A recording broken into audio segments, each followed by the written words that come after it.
तारीख एक ही मुहूर्त पर दो बच्चे पैदा भये। एक बच्चा अमीर के घर पैदा हुआ, एक फुटपाथ पे गरीब के घर पैदा हुआ। अभी दोनों बच्चों ने केवल जन्म ही लिया है। एक अमीर के घर में पैदा हुआ, वो सोने के पालने में झूला झूल रहा है। पालना काहे का है? सोने का। और ये गरीब का बच्चा जो है, इसकी माँ मजदूरी करती है तो साड़ी को एक पेड़ से बांधती है तो दूसरा छोर दूसरा पेड़ से बांधती है और साड़ी का झूला बना करके झूलाती है। एक ही समय पर एक ही तारीख पर दो बच्चे पैदा भये। एक अमीर के घर पैदा हो गया, पैदा होते ही वो अमीर हो गया कि नहीं, और ये पैदा होती गरीब हो गया कि नहीं। अब आप ये बताओ कि वो कौन सा पुण्य कर लिया पैदा होती, जो पैदा होती अमीर हो गया, और इसने कौन सा पाप कर लिया जो पैदा होती गरीब हो गया? बताओ। हाँ जी बताइए। कोई कहे कि मैं अगला जन्म पिछला जन्म नहीं मानता, तो फिर इस प्रश्न का उत्तर देना पड़ेगा। हाँ जी, क्या होता है मेरी माँ, पिछले जन्म से हम जो अच्छा या बुरा करते हैं, क्या होता है, किसान भी आज फसल बोता है तो 4 महीने बाद काटता है ना। आज फसल बोई तो उसका फल कब मिलेगा? 4 महीने बाद। 4 महीने बाद फसल आएगी। पिछले जन्म में जो तुमने पाप या पुण्य किया है उसका परिणाम इस जन्म में मिलेगा। इस जन्म में पाप और पुण्य जो किया है इसका परिणाम अगले जन्म में मिलेगा। कबीर दास जी ने इस बात को स्पष्ट करने के लिए एक दोहा लिखा है। कबीर दास जी कहते हैं, चलती चक्की देख के दिया कबीरा रो,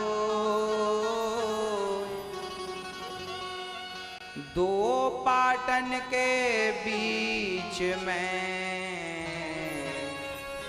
साबुत बचा न को। क्या है कबीर जी कह रहे हैं, ये मैं नहीं कह रहा हूं। कबीर दास जी जैसे महापुरुष कह रहे हैं, चलती चक्की देख के। चलती चक्की, चक्की गोल गोल घूमती है ना। 2 पार्ट होते हैं। 2 पार्ट मतलब जन्म और मृत्यु। एक पार्ट जन्म, एक पार्ट मृत्यु। 2 पाटन के बीच में साबुत बचा ना कोई। सब इस जन्म और मृत्यु के कुचक्र में सब ही पिस रहे। फिर कबीर जी एक दोहा और लिखते हैं, चलती चक्की चलने दे, पिस पिस आटा हो, कीले माही जो रहे, सुपाल न बाका हो। चक्की के बीच में एक कील होती है, एक नीचे का पहिया होता है, उसके ऊपर एक कील होती है जिसके ऊपर दूसरा पहिया रखा जाता है। तो आप कितना भी चक्की को घुमाओ, जो उस एक के पास दाना चला जाता है ना, वो कितना भी पीसे चक्की पर उसे नहीं पीसती जो उसकी एक के पास है। उसी प्रकार कबीर जी कहते हैं, दुनिया की इतनी आबादी है जो उस जन्म और मृत्यु के पाट में है, वो तो पिस रहे हैं, पर जो उस एक परमात्मा की शरण में पहुंच जाते हैं वो जन्म और मृत्यु के कुचक्र से बच जाते हैं, पिसने से बच जाते हैं, और उनका उद्धार हो जाता है, उनकी सदगति हो जाती, उन्हीं को भगवत प्राप्ति हो जाती है। वो जन्म और मृत्यु के से कुचक्र से बच जाते हैं, नहीं तो सब तो पिस ही रहे हैं। कौन बचा है? अब कोई कहे कि महाराज जी मैं फिर भी नहीं मानता आपकी बात, तो इनके लिए भी मेरे पास दवाई है। अब कोई कहे महाराज जी आप कितना भी समझाओ हमें तो मानना ही नहीं है, तो फिर इनके लिए दवाई ये है। एक बार क्या हुआ, सारे उल्लुओं ने एक मीटिंग करी। सारे उल्लुओं ने एक मीटिंग की और सारे उल्लुओं ने अपने सीनियर उल्लुओं से पूछा, क्यों तुमने कभी सूर्य को देखा है? उल्लुओं ने कहा हमने तो नहीं देखा। सीनियर ने कहा, जूनियर ने कहा, हमने तो कभी, हमारे बाप दादों ने से भी हमने कभी नहीं सुना कि सूर्य जैसा कुछ होता है। सारे उल्लुओं ने एक साथ कह दिया कि सूर्य तो होता ही नहीं है। ये मनुष्य लोग पागल हैं जो कहते हैं सूर्य भगवान आ गए, सूर्य भगवान चले गए। सारे उल्लुओं ने कहा सूर्य होता ही नहीं है। अब आप बताओ सूर्य होते हैं या नहीं? सूर्य नारायण हैं, रोज आते हैं दर्शन देने। सूर्य भगवान होते तो हैं पर उल्लुओं को नजर नहीं आते। उसी प्रकार स्वर्ग नरक जन्म मृत्यु होती सब है, उल्लुओं को नजर कुछ नहीं आता। अब उल्लुओं को नजर ना आए तो उसमें दोष किसका? हाँ, कोई कहे मैं भगवान को नहीं मानता, तो आपके ना मानने से क्या सत्य को आप नकार देंगे? कोई आपसे कहे मैं जन्म मृत्यु को नहीं मानता, तो मत मानो ना। आपके ना मानने से फर्क किसे पड़ता है? ना हमें फर्क पड़ेगा ना आपको। हम मानते हैं तो अच्छी बात है, नहीं मानते तो आप अच्छे हैं। आप देखिए, कुछ लोग कहते हैं मैं भगवान को नहीं मानता, कुछ लोग कहते हैं मैं शास्त्रों को नहीं मानता, तो आपके ना मानने से क्या फर्क पड़ता है? मत मानिए। राम को बहुत लोग नहीं मानते, आज भी नहीं मानते, तो ना मानने से क्या फर्क पड़ा राम को?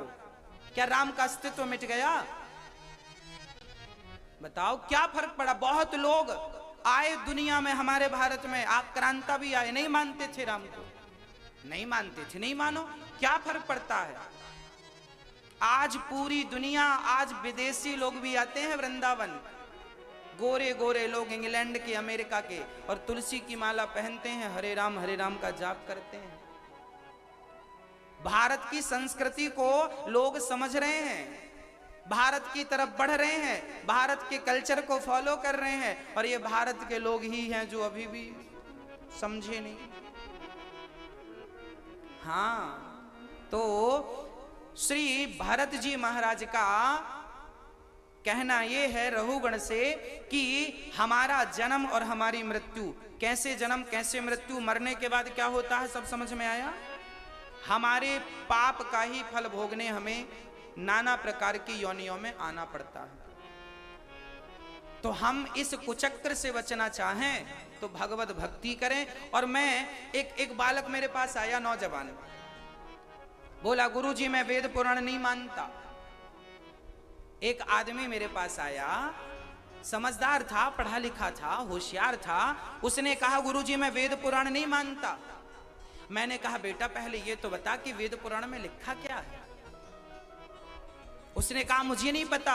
मैंने कहा कि बोल, जब तुझे पता ही नहीं कि इसमें लिखा क्या है तो ना मानने का सवाल क्यों खड़ा करता है? भाई तू जानता होता, वेद पुराण को पढ़ के समझा होता, और कोई बात तेरे को गलत लगती तो तू उंगली खड़ी करता। आज जो लोग ये गाना गाते हैं ना, मैं वेद पुराण नहीं मानता, मैं वेद पुराण नहीं मानता, इनसे कहो वेद पुराण में लिखा क्या है। इनको अक्षर तो एक रत्ती नहीं है, मैं मानता नहीं हूं, मानता नहीं हूं। अब बताओ, अब मैंने, अच्छा मैं कहूं कि ये आदमी बहुत गलत आदमी है, मैं कहूं मैं कभी इनसे मिला नहीं, कभी बात नहीं की, और सीधा ये कहूं ये आदमी बहुत गलत आदमी है। अरे भाई साहब पहले मिल लो, उनका व्यवहार देख लो, उनका आचरण देख लो, यदि तुम्हें गलत लगे तो गलत कहना, पर तुमने कभी मिले नहीं, बात की नहीं, पर सुनते आए वो गलत है, कैसे मान ले हम गलत है?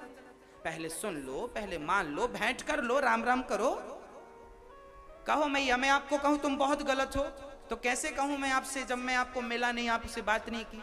तो जब वेद पुराण पढ़ा नहीं, वेद पुराण को समझा नहीं, तो गलत क्यों कह रहे हो भैया जी?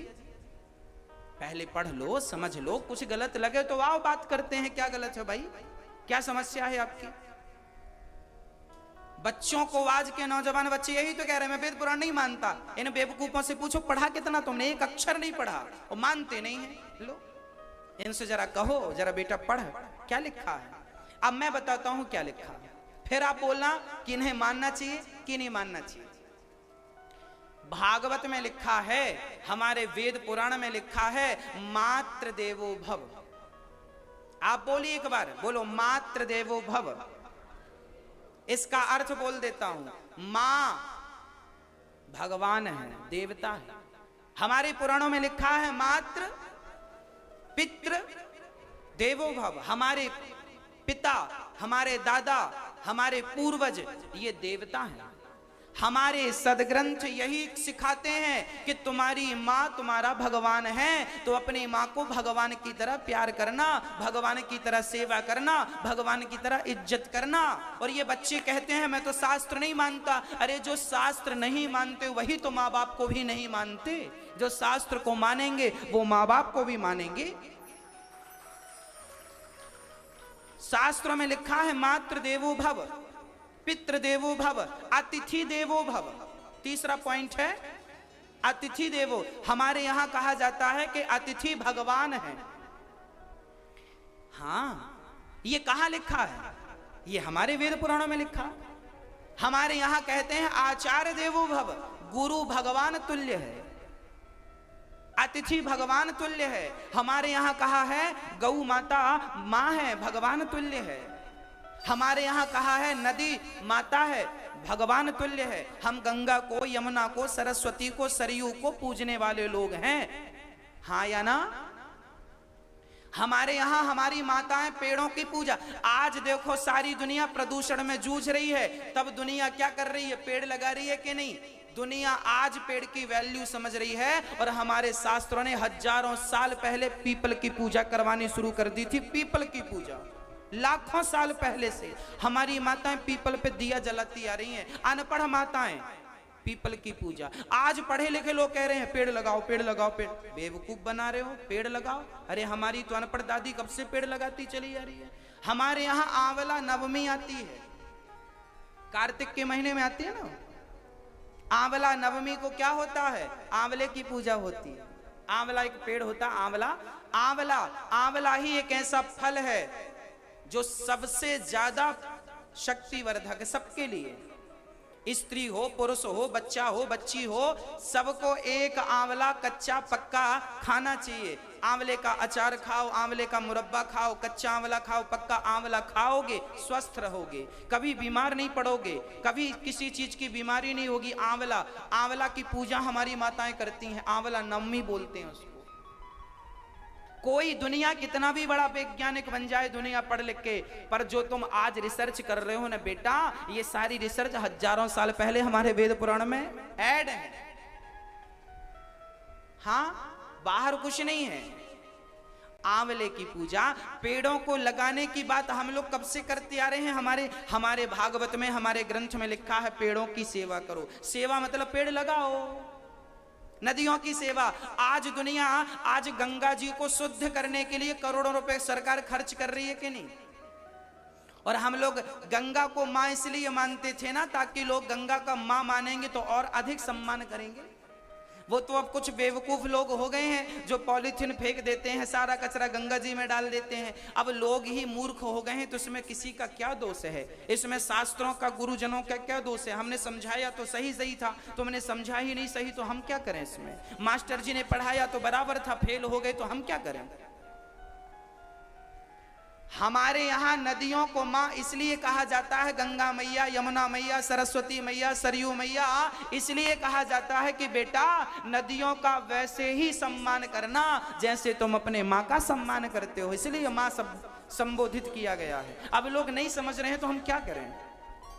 लोगों की अपनी विचारधाराएं बदल गई हैं। शास्त्र तो चिल्ला चिल्ला के तब भी कहते थे, हम आज भी आपको यही समझा रहे हैं। अब कोई ना समझे तो हम क्या करें भाई? हमारे यहाँ सागर की पूजा, समुद्र की पूजा होती है, गंगा सागर, बाकी तीर्थ बार बार। हम लोग कौन लोग हैं? हम लोग प्रकृति के पुजारी लोग हैं। हमारा हिंदू धर्म प्रकृति की पूजा करता है। गोवर्धन पहाड़ है, हम गोवर्धन की पूजा करते हैं। आज सरकारें चिल्ला रही है पहाड़ बचाओ, नदी बचाओ, पेड़ बचाओ। तुम आज चिल्ला रहे हो, हम लोग कब से करते आ रहे हैं, गोवर्धन की पूजा करते आ रहे हैं। गोवर्धन का सम्मान हमारे यहाँ पहाड़ों की, चित्रकूट में कामदगिरी पहाड़, कामतानाथ पहाड़ है कि नहीं, कामदगिरी है कि नहीं, परिक्रमा लगाते हैं हम लोग। चित्रकूट में भी पहाड़ की पूजा।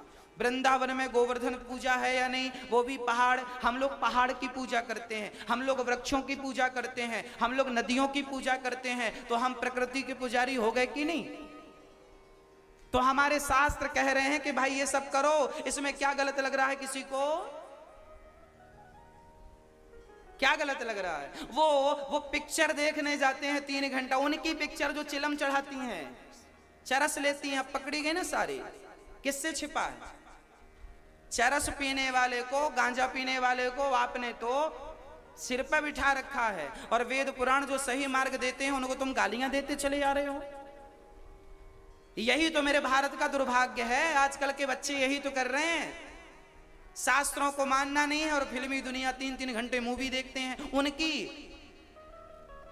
जो ना चरित्र के ठीक हैं ना गांजा। बताओ, वहां मैंने तो मेरे को आश्चर्य लगा, राम राम, ये महिलाएं गांजा पी रही हैं। अभी न्यूज में देखा कि नहीं देखा? खूब देखा। बताओ क्या सही है क्या गलत, आप ही निर्णय कर लो, आपके सामने ओपन है सब चीजें। शास्त्र में क्या है वो भी मैंने आपके सामने रखा, और दिल्ली बंबई में क्या हो रहा है बड़े बड़े शहरों में पिक्चरों के नाम पर, वो भी आपके सामने है।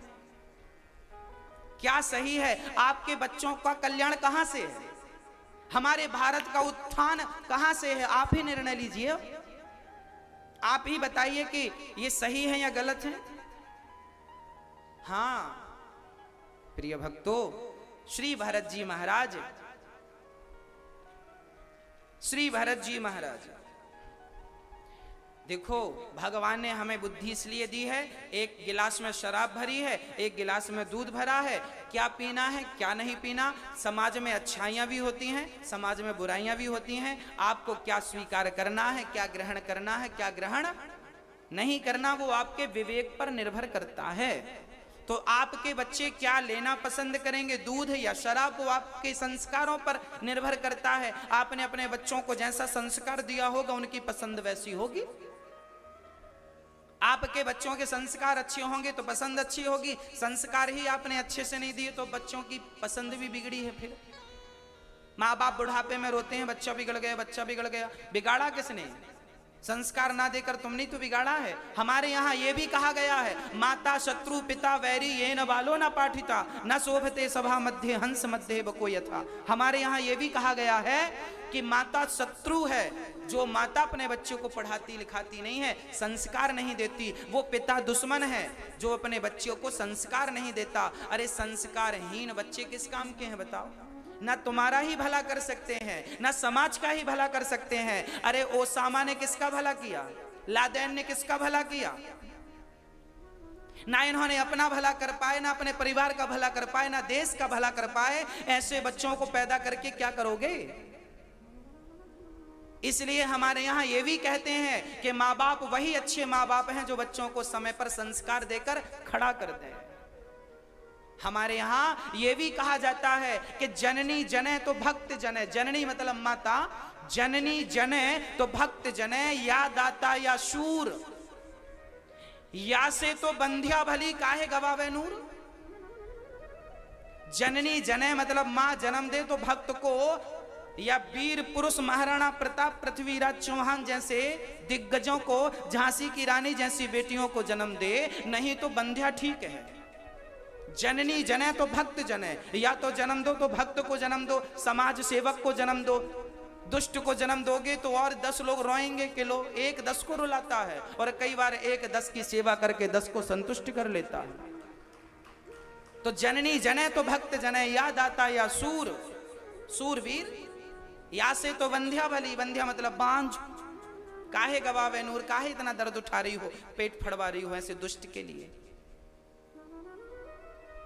हाँ जी, तो श्री भरत जी महाराज कह रहे हैं, भरत जी का तो अब रहुगण को जब ज्ञान दिया, राजा रहुगण चरणों में गिर पड़े। महाराज मेरे तो आंख खुल गई, आपने मुझे गंदगी से निकाल कर कहा, किस ज्ञान की ओर ले गए। अच्छा, सुखदेव जी के ज्ञान से 28 प्रकार के नरकों का वर्णन किया गया है, जो जैसा कर्म करेगा वैसा नरक जाएगा। अब यहाँ सुखदेव भगवान राजा परीक्षित से कहते हैं, सुखदेव भगवान कहते हैं, राजन यदि कोई पाप से बचना चाहे इस कली काल में तो एक उपाय है। क्या उपाय है? बोले भगवान का नाम जपना प्रारंभ कर दे।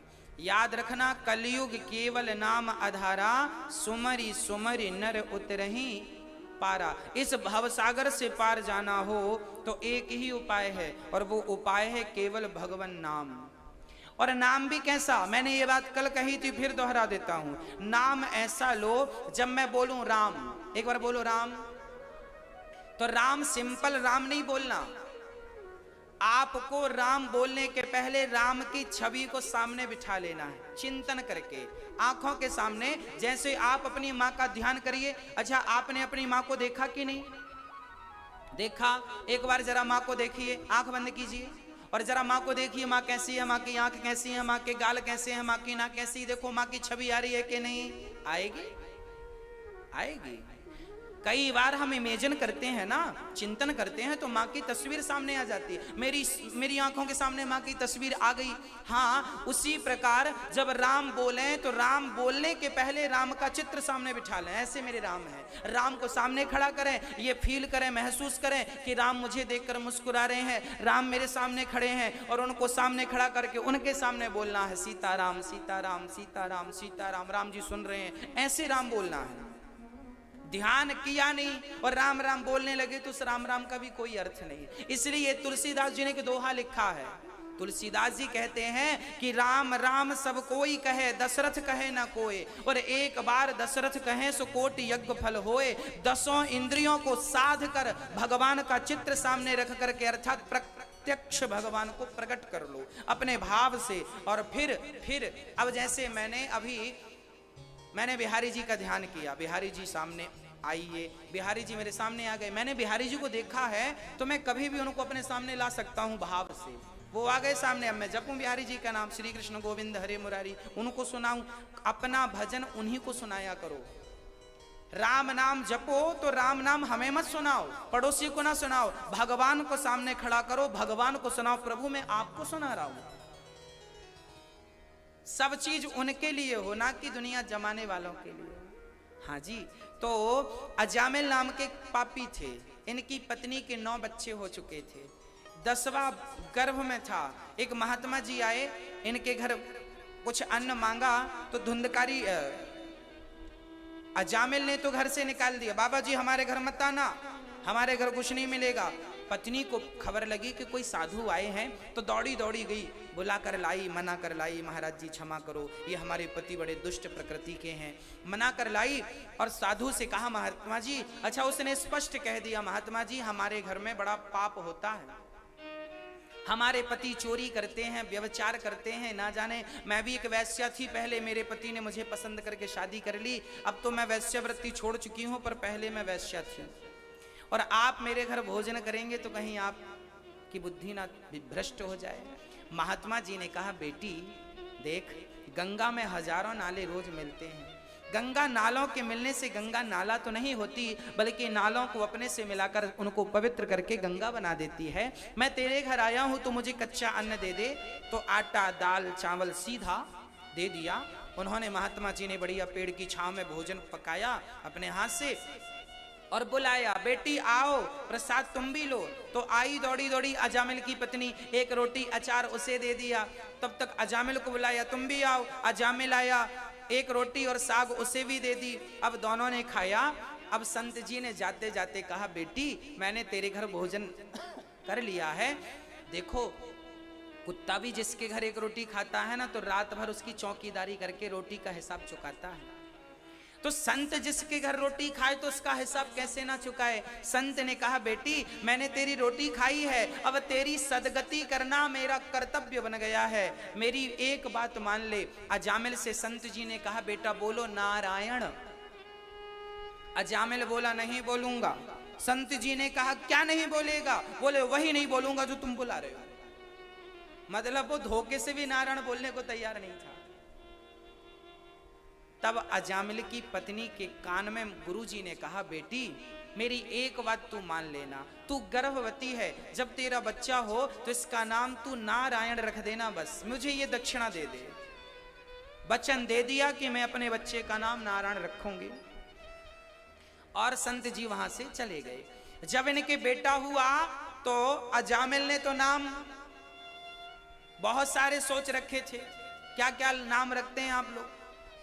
हाँ, आप तो आजकल इंग्लिश के नाम रखते हैं, कप्पू टप्पू,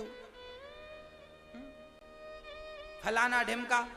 उस अजामिल ने भी सोच रखा था मैं अपने पुत्र का नाम गप्पू रखूंगा, परंतु पत्नी से कहा था कि इसका नाम नारायण रखना। उसने जिद कर ली, पति इसका नाम नारायण रखो। अजामिल ने भी अब कहा ठीक है, पत्नी की बात, छोटा बच्चा तो लाड़ रहा है, प्यार से नाम रखा नारायण।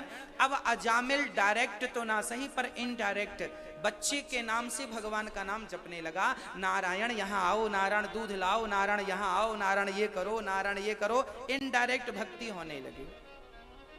परिणाम क्या हुआ, जब अजामिल की मृत्यु का समय निकट आया तो अजामिल ने अपने बेटे को बुलाया, बेटा नारायण दूरे क्रीडन का सक्तम पुत्रम नारायणावयम प्लावितेन स्वरेणोच्चै राजुहावा जितेंद्रिय। सारी इंद्रियों को साध कर एक बार जब पुकारा बेटा नारायण नारायण, बुलाया बेटे को, बेटे ने नहीं सुना, परमपिता परमात्मा ने सुन लिया। सुंदर सा विमान भेज दिया, जाओ मेरे भक्त को लेकर के आओ। अजामिल को लेने के लिए पार्षद गण आए, यमदूतों, अच्छा पहले यमदूत आए थे। यमदूत बोले पार्षदों से ये हमारा कस्टमर है, आप मत ले जाओ। पार्षदों ने कहा ये तुम्हारा कस्टमर था, अब हमारा हो गया। इसने मरते समय भगवान का नाम ले लिया है, और जो मरते समय भगवान का नाम ले लेता है वो कितना भी बड़ा पापी हो, भगवान के नाम से उसका कल्याण हो जाता है। अच्छा, आप लोग इस बात को मानते हैं या नहीं? भगवान का नाम इस कलिकाल में कल्याणकारी है। आप माने ना माने, पर मैं आपको एक बात कहूं, अच्छा आप जो चीज नहीं मानते ना, आप उस चीज को एक बार प्रैक्टिकल करके देख लो ना, प्रूफ करके देख लो। यदि आप परीक्षा करके देख लो, यदि आपके परीक्षण में वो चीज खरी नहीं उतरती तो फिर बाद में मत मानना, परंतु आप परीक्षण किए नहीं और बोलते हैं नहीं मानता, ये चीज गलत है। भगवान का नाम कल्याणकारी है। एक बार कुछ जुआड़ी लोग जुआ खेल रहे थे, तभी किसी ने आवाज लगाई पुलिस। सारे जुआड़ी भागे। किसका नाम सुना? हाँ जी, पुलिस का नाम ही तो सुना, अभी पुलिस आई थोड़ी। पुलिस का नाम सुनकर ना सबने जो रास्ता पकड़ा वही, जूता चप्पल भी पहनने का टाइम नहीं था, पैसे रखे थे उसको उठाने का टाइम नहीं, भागे। किसका नाम? पुलिस का नाम सुनकर ये चोर उचक्के भाग सकते हैं, तो भगवान राम और कृष्ण का नाम सुनकर के भीतर के चोर काम क्रोध लोभ भाग जाएं, तो इसमें आश्चर्य क्या है? भीतर भी तो कुछ चोर बैठे हैं, काम क्रोध लोभ मोह अहंकार मत्सरता निंदा चुगली कपट छल, ये भी चोर हैं, तुम्हें ठग रहे हैं। राम का नाम सुनते ही यदि ये भीतर के चोर भाग जाएं तो क्या आश्चर्य है। अच्छा, मैं जो लोग भगवान को नहीं मानते या राम नाम को नहीं मानते, मैं आपसे पहले ये कहूंगा कि आप 10 दिन भगवान का नाम जप कर देखिए। यदि उसका कोई प्रभाव नजर ना आए तो फिर मत मानिए साहब, हम भी आपके संग हैं, हम भी नहीं मानेंगे। फिर पहले प्रैक्टिकल तो करो। आजकल की हमारी पढ़ाई अभी नई जो लॉन्च हुई है ये तो पूरी प्रैक्टिकली है, पहले भी प्रैक्टिकली थी, पर अब तो और एडवांस प्रैक्टिकली, क्योंकि प्रैक्टिकली के बिना प्रैक्टिकली पढ़ाई क्या है भाई? बच्चे को ब्लैक बोर्ड में लिख के बताते हैं ना, हाथी, फिर हाथी का चित्र दिखाते हैं, देखो ये ऐसा हाथी होता है। जब चित्र के हाथी को समझ लेता है तो कहीं रास्ते में उससे मिलता है, पहचान लेता, हाथी हाथी मैंने हाथी देखा। यही तो प्रैक्टिकली है। उसी प्रकार तुम 10 दिन, ज्यादा नहीं, तुम 10 दिन भगवान का नाम जप कर देख लो, 10 दिन भगवान पे विश्वास करके देख लो। यदि 10 दिन में तुम्हें कोई प्रभाव समझ में ना आए तो फिर छोड़ देना, खत्म बात। एक बार ट्राई तो करो, एक बार तो मैं विश्वास से कह रहा हूं, तो एक बार आप भी तो विश्वास करो, एक बार तो समर्पण करो। भाई पत्नी पति शादी हो गई, पसंद नहीं आई तो फिर तलाक का भी तो ऑप्शन है, डिवोर्स भी तो चल रहा है आजकल। यदि तुम्हें भगवान पसंद ना आए तो फिर डिवोर्स कर लेना, ऑप्शन भी तो है। पर एक बार पहले रिश्ता जोड़ो तो सही, एक बार भगवान से प्रीति करो तो सही, एक बार भगवत भक्ति करो तो सही, एक बार नाम अजामिल ने एक नाम जपा, उसका कल्याण हो गया। मुझे विश्वास है कि आप जीवन में 5 दिन भी मन लगा के घर में कीर्तन कर लेंगे, 6वें दिन से इसका प्रभाव दिख जाएगा। मैंने 10 दिन तो ज्यादा कह दिए, 5 दिन में अरे तुरंत का तुरंत दिखता है। विश्वास के साथ करिएगा। अजामिल जैसे को एक नाम ने पार लगा दिया। हाँ, नाम ने तार दिया। इसलिए आपसे कहता हूं, नाम का सहारा। जब सावरा मेरे संग है तो डरने की ना यमराज से डरने की जरूरत है, ना जमाने से डरने की जरूरत है। अच्छा मेरी मैया बताओ, ये कौन सा युग चल रहा है? कौन सा युग चल रहा है? कौन सा युग? कलयुग। आप कह रहे हैं ये कलयुग चल रहा है, हम नहीं कह रहे हैं। क्यों मैया जी? चारों युग जो होते, युग कितने होते हैं? कौन कौन से? सतयुग, त्रेता युग, द्वापर युग, कलयुग। चारों युग हमारे जीवन में 24 घंटों में एक बार घट जाते हैं। आप कहेंगे ये कलयुग चल रहा है, मैं कहता हूं नहीं चल रहा है। अब मैं अपनी बात सिद्ध करके भी बताऊंगा। कैसे? सुनिए, देखिए, सुबह 4 बजे से सुबह के 8 भोर के 4 बजे से सुबह के 8 बजे तक सतयुग चलता है। क्योंकि इस समय सभी लोग, कितना भी दुष्ट आदमी हो, उसका मन पवित्र होता है, बातें अच्छी करता है आदमी। सवेरे पूजा पाठ, मंदिर, आरती सब आपको सुनाई पड़ जाता है। सवेरे का माहौल बड़ा शांत होता है। सुबह सबके घर में पूजा पाठ, शांति का वातावरण होता है। ऐसा तो नहीं आदमी सवेरे से उठते ही लड़ने लगे, वो तो बहुत रेयर होता है, बहुत कम ऐसे फिर होते हैं कि सवेरे आंख खुलती झगड़ा। फिर भी सवेरे अच्छा माहौल होता है। तो सुबह 4 से सुबह के 8 तक कौन सा युग चल रहा है? ये सतयुग है। सवेरे के 9 बजे से शाम को 4 बजे तक त्रेता युग चलता है। त्रेता में राम जी वनवास गए थे कि नहीं? आप लोग भी सवेरे 9 या 10 बजे से शाम को 4 बजे तक घर द्वार छोड़ के ऑफिस दफ्तर काम, आप भी वनवास चले जाते हैं, हाँ या ना? जाते हैं ना? तो ये कर्म करने लग जाते हैं आप, तो ये त्रेता युग आ गया। वनवास चले गए। शाम को 5 बजे से रात्रि को 9 बजे तक द्वापर युग चलता है। क्योंकि भगवान कृष्ण ने क्या किया? मक्खन चोरी की, कबड्डी खेले और बड़े प्रेम से झूमे, नाचे, गाए, बांसुरी बजाए, आनंद से जीवन बिताए। आप भी शाम को अपने बच्चों के संग घूमते हैं, चलो झूला झूल के आते हैं, चलो गोलगप्पे खा के आते हैं, चलो आइसक्रीम खा के आते हैं, चलो थोड़ा नाच के आते हैं, शाम को ही करते हैं ना। तो द्वापर युग चल रहा है। ये प्रेम भरा जीवन द्वापर युग की निशानी है। और रात्रि के 9 बजे के बाद से रात्रि को जब आप भोगों में मन लगाते हैं, अर्थात भोग भोगते हैं, जब आप भोगों में मन लगाते हैं तो कलयुग स्टार्ट हो जाता है। 24 घंटों में ये चारों युग चक्र लगा लेते हैं। अब आपको देखना है कि आप अपने आप को किस युग में रखना पसंद कर रहे हैं। आप यदि दिन के 12 बजे भी भोग भोगने लग जाते हैं तो आपके लिए कलयुग दिन में 12 बजे आ गया, और रात्रि के 12 बजे आप भगवान का ध्यान करने लगते हैं तो आपके सामने त्रेता युग चल रहा है, द्वापर युग चल रहा है, सतयुग चल रहा है। हृदय में जब धर्म जागे तो सतयुग समझ लेना, हृदय में जब कर्म करने की भावना जागे तो त्रेता युग समझ लेना, जब हृदय में सबके प्रति प्रेम जागे तो आप द्वापर युग समझ लेना, और जब काम वासना जाग जाए तो कलयुग समझ लेना। यही चारों युगों के अपने अपने समय है और यही चक्र है। हाँ, तो अभी कौन सा युग चल रहा है? अभी आप कथा सुन रहे हैं, अभी आप भगवत भजन में डूबे हैं। कौन सा युग चल रहा है? अभी सतयुग चल रहा है। अभी आपका हृदय धर्म में लगा है, सतयुग चल रहा है। अभी कलयुग प्रवेश नहीं किया आपके भीतर। हाँ, तो मेरी माँ जहां धर्म होगा, जहां कथा होगी, जहां कीर्तन होगा, वहां कलयुग की परछाई भी नहीं आएगी। अच्छा ये बताओ,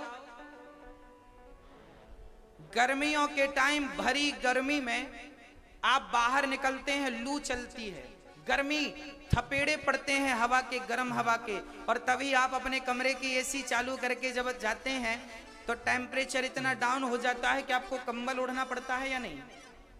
नाव तपा में भी एसी के सामने आपको कंबल ओढ़ना पड़ता है। इसका मतलब क्या है? गर्मी का प्रभाव बाहर तो है, पर गर्मी का प्रभाव एसी वाले कमरे में, जहां एसी है वहां गर्मी का प्रभाव नहीं है। उसी प्रकार जहां भगवान की कथा है, जहां भगवान का नाम है, वहां कलयुग का प्रभाव नहीं है। कलयुग का प्रभाव वहां है जहां भगवान की कथा, कीर्तन, सत्संग नहीं है। इसलिए अपने आप को, अपने बच्चों को कथा से, कीर्तन से, सत्संग से जोड़ के रखिएगा, ताकि उन पर कलयुग का कोई प्रभाव ना होने पाए। और भगवान आपके संग हैं, आपको डरने की कोई बात नहीं। भगवान का नाम अजामिल ने जपा, उद्धार हुआ। एक बार इंद्र ने अपने गुरु का अपमान कर दिया, जिसके कारण गुरुजी नाराज होकर चले गए। इंद्र ने इमरजेंसी विश्व रूप को अपना गुरु बनाया और उनसे नारायण कवच की दीक्षा ली, यज्ञ कराया। तो यज्ञ में विश्वरूप ने राक्षसों को भी आहुति दे दी। ये बात इंद्र को बुरी लगी, इंद्र ने अपने गुरु का सिर काट दिया।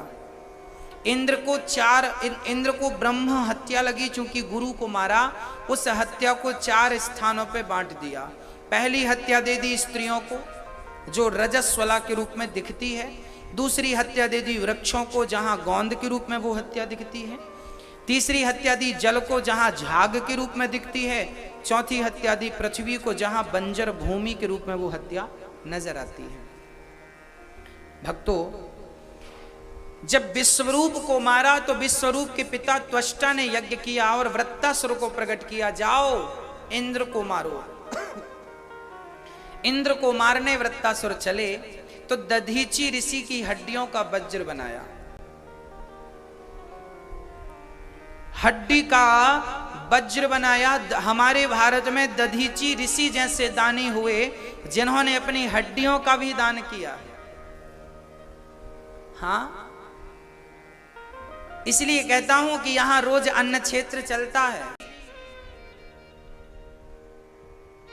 इंद्र ने जब विश्वरूप जी को मारा,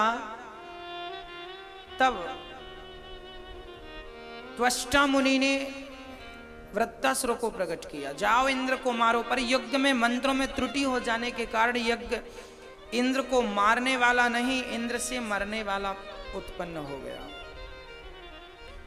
राजा इंद्र ने दधीची ऋषि की हड्डियों का वज्र बनवाया विश्वकर्मा से, और उस वज्र से युद्ध करता।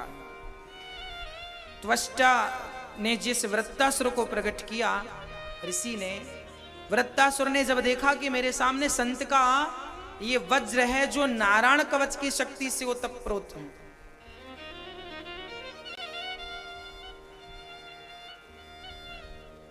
वृत्तासुर ने स्तुति करने स्टार्ट कर दी। अहम हरे तव पादैके मूला, दासानुदासो भवितास्मि भूयः,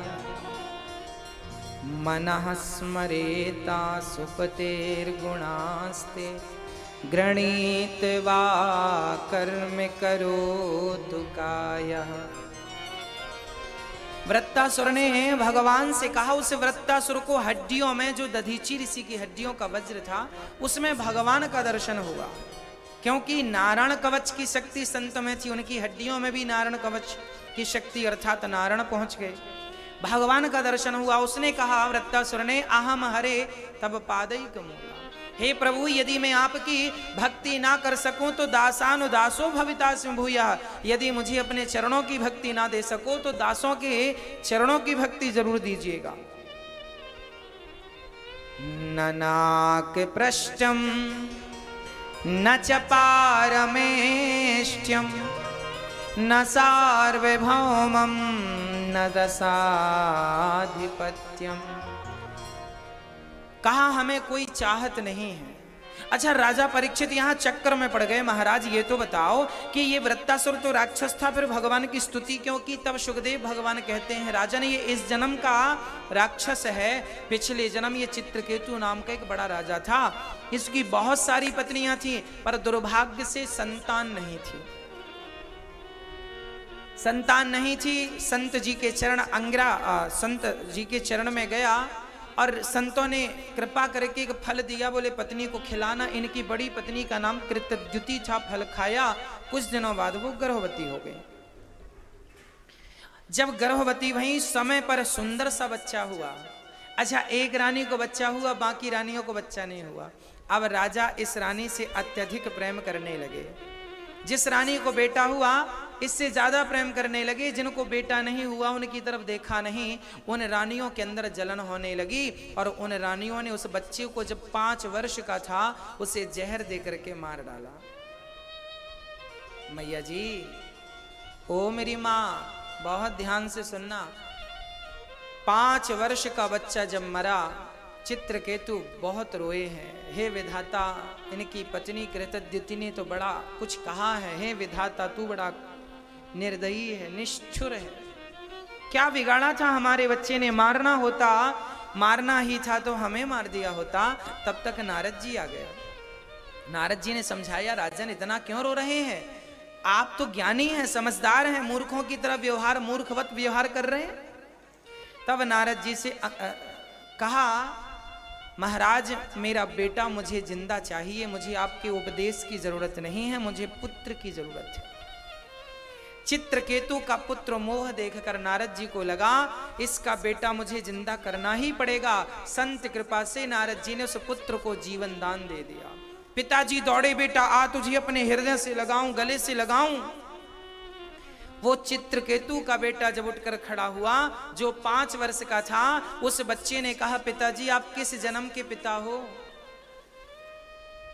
हाँ, पिता ने कहा, मुझे नहीं पहचाना, मैं तेरा पिता। उस बच्चे ने कहा, पिताजी कितनी बार मेरा जन्म हो चुका है, कितनी बार आपका जन्म हो चुका है, किस जन्म का संबंध रखते हैं? पिछले जन्म का कुछ हिसाब किताब बाकी था, सो मैं इस जन्म में आपका पुत्र बन के हिसाब चुकाने आ गया। क्या हिसाब बाकी था? तब कहा, बेटा सुनो, पिछले जन्म में, उस बच्चे ने कहा, पिताजी पिछले जन्म में मैं भिखारी था और आपके घर भिक्षा मांगने आया। आपने मुझे गेहूं का आटा दे दिया, साथ में गाय का सूखा गोबर, ओपले, कंडे दे दिए। मैं नदी के किनारे गया, उस कंडे पे आग लगाई, ध्यान नहीं दिया, उस कंडे में ढेर सारी चींटियां थीं। सूखे गोबर में चींटियां हो जाती हैं। चींटियां, मैंने आग लगा दी, सारी चींटियां जल गईं। चूंकि वो चींटियां वो आपके घर से मुझे मिली थी, वो चींटियां इस जन्म में आपकी पत्नी बनकर के आ गई। मैंने उन चींटियों को मारा, भगवान को भोग लगा के 5 रोटियां बनाई आपके आटे से, 5 रोटियां आपकी खाई पिछले जन्म में। तो 5 वर्ष तक आपका बेटा बनके मैंने 5 रोटियों का हिसाब दे दिया। मैंने चींटियों को मारा था, उन्होंने मुझे मार दिया। वो तो भगवान को भोग लगा के हमने प्रसाद ग्रहण किया, तो एक जन्म में सबका हिसाब किताब चुक गया। नहीं तो ना जाने कितने जन्म लेकर के मुझे हिसाब किताब चुकाना पड़ता। इस कथा से ये बात बिल्कुल सिद्ध हो गई कि पत्नी, पति, बेटी, बेटा जो भी हमें मिला है, ये सब पूर्व जन्म के कारण, अच्छे या बुरे कर्म के कारण हमें प्राप्त होते हैं।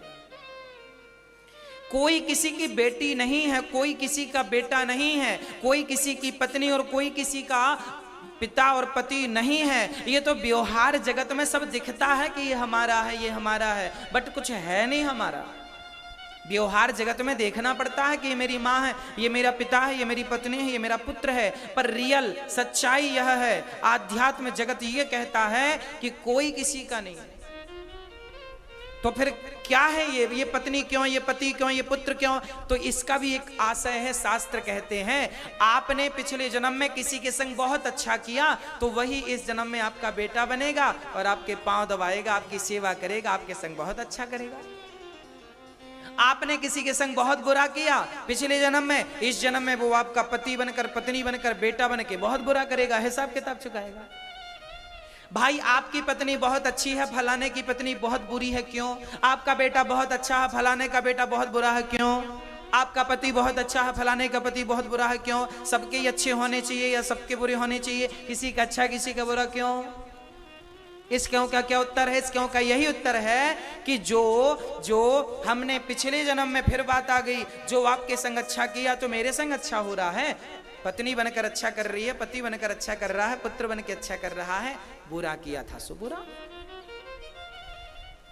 कोई किसी की पत्नी नहीं, कोई किसी का पुत्र नहीं, कोई किसी की, जिसका जितने दिन का हिसाब किताब है, मेरा जितने दिन का दाना पानी है, जितनी श्वासें हैं मैं लूंगा, इसके बाद मैं चला जाऊंगा, भगवान के घर जाऊंगा जहां से आया हूं। ये रिश्ते नाते तो एक संसार जगत में होने ही है।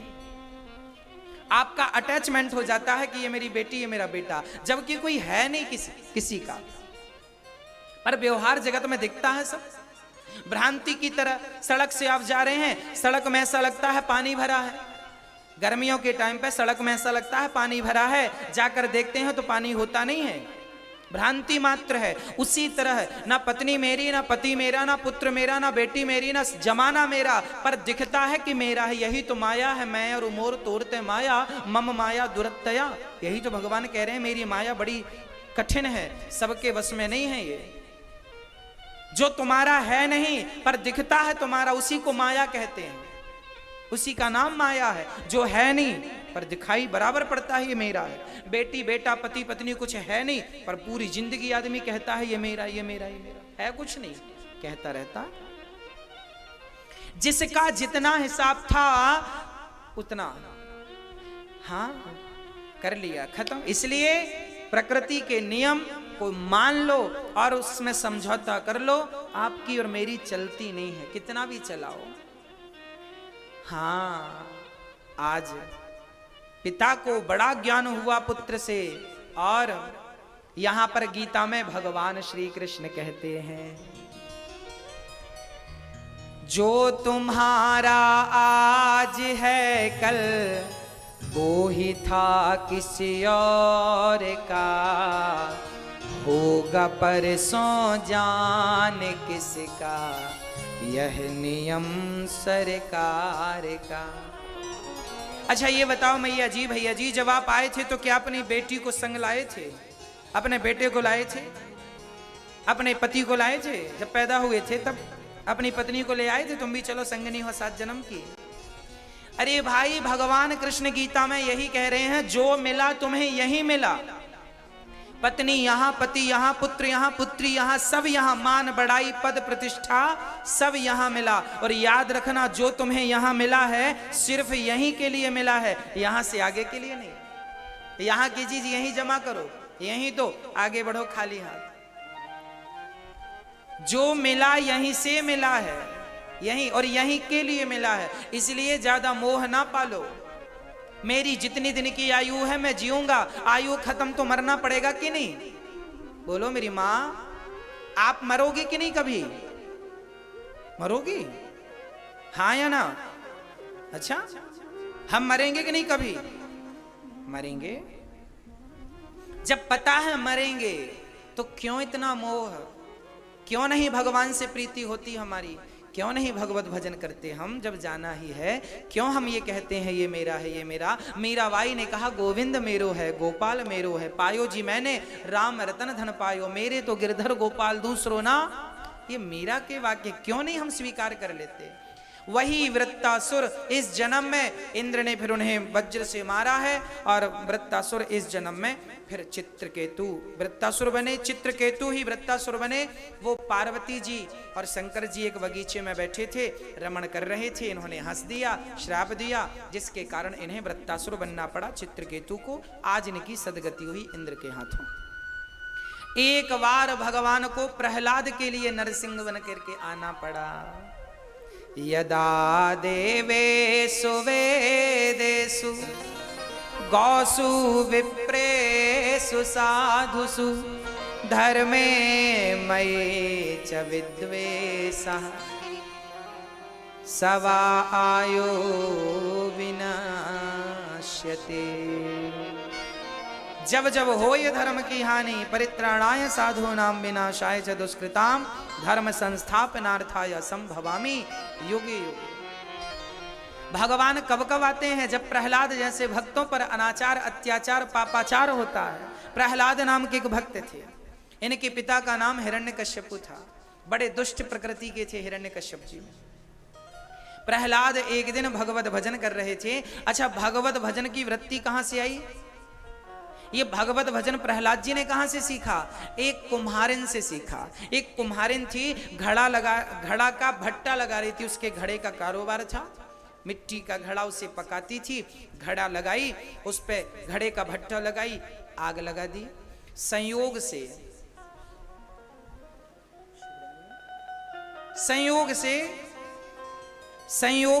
उस कुम्हारिन ने आग लगा दी। उस पर बहुत सारे बिल्ली के बच्चे थे, चूंकि बिल्ली ने बच्चों को जन्म दे दिया था। उस घड़े पर आग लगी, सारे बच्चे चिल्लाने लगे, आग की लपटों से झुलस गए। अब तो जब कुम्हारिन ने सुना कि इसके अंदर बिल्ली के बच्चे फंसे हैं, तुरंत वो भगवान की शरण में गई। क्योंकि कुम्हारिन बहुत विश्वास रखती थी, उसने हाथ जोड़ के कहा, हे श्रीमन नारायण, यदि मैंने जीवन में कोई पुण्य किया है, उस पुण्य के बल पर इन बच्चों को बचाए रखना। और वो जब तक आग बुझ नहीं गई तब तक वो वहां कीर्तन श्रीमन नारायण नारायण नारायण नारायण नारायण जाप करती रही। लोगों ने बुझाया, लगभग घड़े पक गए। बहुत जल्दी तो आग बुझी नहीं, काफी वक्त लगा। जब घड़े पके, खोल कर देखा, बहुत सारे घड़े पके निकले। बिल्ली के बच्चों का पता नहीं, लग ऐसा रहा था जल के राख हो गए। तभी एक घड़े पर नजर गई। उस घड़े पर, घड़ा तो पका था पर उसके अंदर बिल्ली के बच्चे ज्यों की त्यों प्रेम पूर्वक बड़ी किलोल कर रहे थे। उस समय प्रहलाद जी इसके गवाह बन गए। प्रहलाद जी वहीं इस दृश्य को देख रहे थे। प्रहलाद जी समझ गए कि जिस नारायण ने बिल्ली के बच्चे को इस आग में मरने नहीं दिया, यदि कोई उनकी शरण में रहे तो वो परमात्मा उन्हें मरने नहीं देगा। जमाने से डरने की जरूरत नहीं है, भगवत शरणागति लेने की जरूरत है। जिस परमात्मा ने तुम्हें मां के पेट में नहीं मरने दिया, उल्टा लटके थे, झिल्ली के भीतर बंद थे, वो यहां मरने देगा? और मौत होगी तो कोई बचा भी नहीं सकता, और मृत्यु नहीं होगी, भगवान की कृपा होगी तो तुम ऊपर से गिर जाओ, तुम्हारा बाल भी बांका नहीं होगा, कुछ नहीं होगा। हाँ, प्रहलाद जी का विश्वास मजबूत हो गया। संस्कार तो गर्भ में ही मिल गए थे, अब विश्वास को मजबूत कर लिया और बस नारायण नारायण नारायण नारायण प्रहलाद जी गाने लगे। एक दिन प्रहलाद के पिता ने कहा, क्यों रे, ये किसका नाम जप रहा है? बोले, पिताजी ये भगवान का नाम है, इसी से कल्याण होना है। अच्छा, तो भगवान का नाम जप रहा है? तेरा तो भगवान मैं ही हूं। देखो उपदेश करता है हिरण्यकश्यप, तेरा भगवान तो मैं हूं, पिता हूं ना तेरा, मेरी शरण में आ, मेरा नाम जप।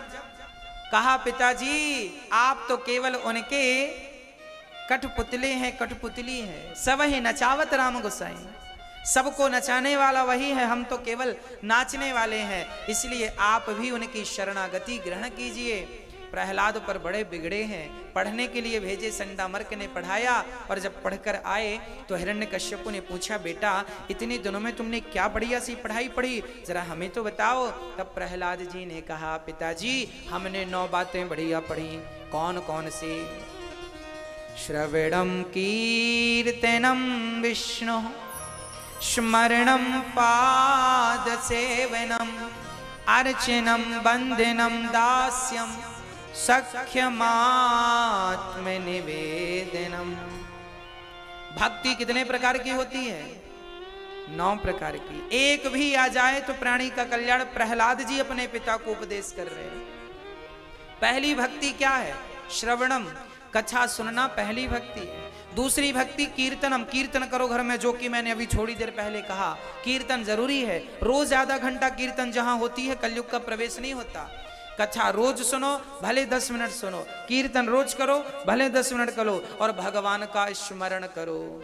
अच्छा, भगवान का स्मरण आप करती हो मैया? बताओ स्मरण कैसे किया जाता है? आप स्मरण करना जानती हो मैया? हाँ कि ना? ओ मैया नहीं जानती हो?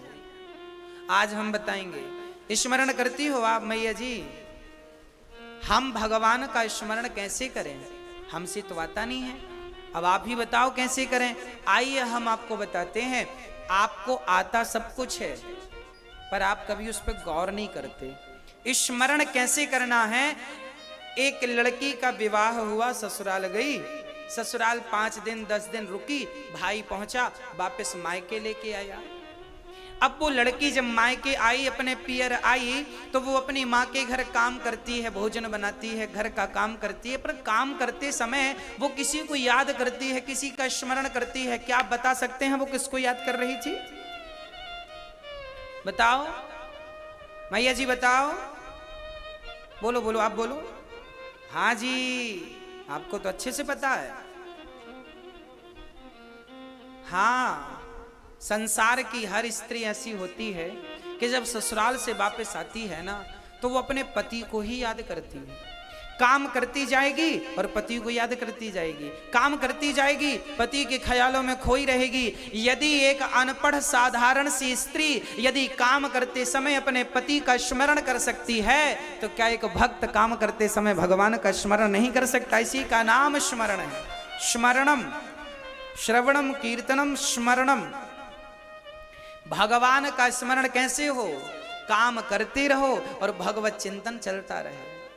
भाव ये रहे कि हम भगवान के साथ हैं, वो हमारे साथ हैं। जैसे एक माँ अपने बेटे का चिंतन करती है, काम करती जाएगी और बेटे का चिंतन करती जाएगी। यदि किसी माँ का बेटा परदेश में हो, तो माँ का नियम नहीं होता कि 9 बजे से 10 बजे तक बेटे को याद करेगी ना। वो तो खाए तो बेटे को याद करे, पानी पिए तो बेटे को याद करे, सोए तो बेटे को याद करे, जागे तो बेटे को याद करे। जैसे माँ हर पल हर क्षण बेटे को याद करती है, उसी प्रकार एक सच्चा भक्त अपने भगवान को हर पल याद करता है। यही तो भक्ति है, यही तो स्मरण है। श्रवणम, कीर्तनम, स्मरणम, पाद सेवनम। चौथी भक्ति क्या है? पाद सेवन, चरण सेवा। आप अपने पतियों के पांव दबाती हो कि नहीं? हाँ मैया, पांव नहीं दबाती हो पति के? जब बीमार होते तब दबाते हैं, क्यों? अच्छे समय नहीं?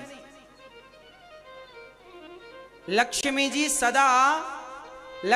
सदा नारायण के, जिस घर की नारी नित्य अपने पति की, अपनी सास के, अपने ससुर के चरण प्रणाम करती है, चरणों की सेवा करती है।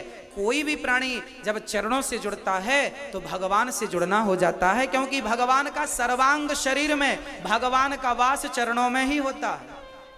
हाथ के देवता इंद्र हैं, हाँ, कान के देवता कुछ, आंख के देवता कुछ, हृदय के देवता कुछ, पेट के देवता कुछ, पांव के देवता कौन है? पांव के कौन है? भगवान। इसलिए पांव पड़ने की परंपरा है। क्यों? क्योंकि चरणों में भगवान नारायण का वास होता है। आप किसी के भी पांव पड़िए, किसी के, बच्चे के, बच्ची के, माँ के, पिता के, गुरु के, किसी के पांव पड़ लीजिए, किसी का भी आप पांव पड़िए, वो पांव उसके नहीं, क्योंकि पांव में तो नारायण का वास है, तो वो प्रणाम तो नारायण को होता है। इसलिए पांव पड़ने की परंपरा वर्षों से है, क्योंकि चरणों में नारायण का वास है। आप किसी को भी प्रणाम करिए, इसलिए किसी को भी प्रणाम किया करिए तो इस भाव से प्रणाम करिए कि ये तो नारायण है, मैं तो नारायण को प्रणाम कर रहा हूं। वो प्रणाम नारायण तक पहुंच गया। हाँ, यही प्रणाम है। तो पांव की सेवा, रोज पति के पांव दबाओ, रोज माँ के पांव दबाओ, रोज ससुर सासू माँ के पांव दबाओ, बेटा अपने बाप के पांव दबाए, छोटा भाई बड़े भाई के पांव दबाए, अतिथि के पांव दबाओ। क्या होगा? जहां व्यक्ति चरणों से जुड़ता है वहां अहंकार नहीं आता, और जिस घर में अहंकार नहीं होता उस घर में सुख शांति और समृद्धि बनी रहती है। इसलिए सदा चरणों से जुड़ना चाहिए। चरणों से जो नहीं जुड़ा उसी के जीवन में अहंकार होता। तो पाद सेवनम चौथी भक्ति है। तो कौन कौन पांव दबाएंगे रोज? रोज पांव दबाइए पति के, भले 2 मिनट दबाइए, भले 1 मिनट दबाइए, भले टच कर लीजिए, पर रोज सेवा करिए। आपके घर में लक्ष्मी की वृद्धि होगी, आपके घर में कभी धन धान्य की कमी नहीं होगी, खुशहाली बनी रहेगी। इसलिए पति की सेवा। हमारी माताओं को पति के पांव दबाने में शर्म आती है, फिर क्यों नहीं दबाती हो? हाँ जी, आप अच्छी हैं मैया, आप अच्छी हैं, आप सब रोज, हाँ जी रोज दबाइए। श्रवणम कीर्तनम विष्णु स्मरणम पाद सेवनम अर्चनम। ठाकुर जी का मैंने कल बताया था, तुलसी से अर्चन किया करिए। तुलसी लाइए ढेर सारी तोड़ के, लड्डू गोपाल जी के ऊपर नारायणाय नमः, नारायणाय नमः, नारायणाय नमः। भगवान की पूजा की पद्धति कल हमने समझाई थी, इसे अर्चन कहते। अर्चनम वंदनम, ठाकुर जी के सामने हाथ जोड़ के वंदना करो। कैसी वंदना करो? त्वमेव माता च पिता त्वमेव। हे प्रभु आप ही हमारी माँ हो, हे प्रभु आप ही हमारे पिता हो, आप ही हमारे गुरु हो। हे प्रभु मैं कामी हूँ, मैं क्रोधी हूँ, मैं लोभी हूँ, मेरे सारे अपराधों को क्षमा करके भगवान मुझे अपने चरणों की भक्ति दीजिए। मैं आपकी शरण ग्रहण करता हूँ, हे नाथ मैं आपको कभी भूलूं नहीं। ऐसी प्रार्थना ही वंदना है। हाँ, दास्यम, हृदय में दास भाव बना रहे कि मैं भक्तों का दासानुदासो भवितास्मि भूयः। हमें दासों का भी चरणों से जुड़े रहना ही भक्ति है, दास भाव है। मैं दास हूं, मैं खास नहीं, मैं खास नहीं। खास बनोगे तो अहंकार आएगा, और दास बनोगे तो आप इस अहंकार जैसी बुराई से बच जाओगे। तो दास, हे प्रभु मैं तो दास हूं। कोई भी आपकी तारीफ करे तो आप तो ये कहो मैं तो आपके चरणों का दास हूं, मैं तो दास हूं, बस दासानुदासो। तो अर्चनम वंदनम दास्यम, भगवान से दास भाव रखो, भगवान के चरणों की सेवा करो, भाव दास का हो। सख्य, भगवान से सख्य भाव हो, भगवान से रिश्ता जोड़ो। माँ यशोदा ने पुत्र का रिश्ता जोड़ा, गोपियों ने पति का रिश्ता जोड़ा, द्रौपदी ने भाई का रिश्ता जोड़ा। हाँ या ना? तो आप भी एक रिश्ता जोड़ो ना, जमाने से तो इतने सारे हैं, भगवान से एक जोड़ लो, एक रिश्ता। हाँ, और सख्य आखिरी है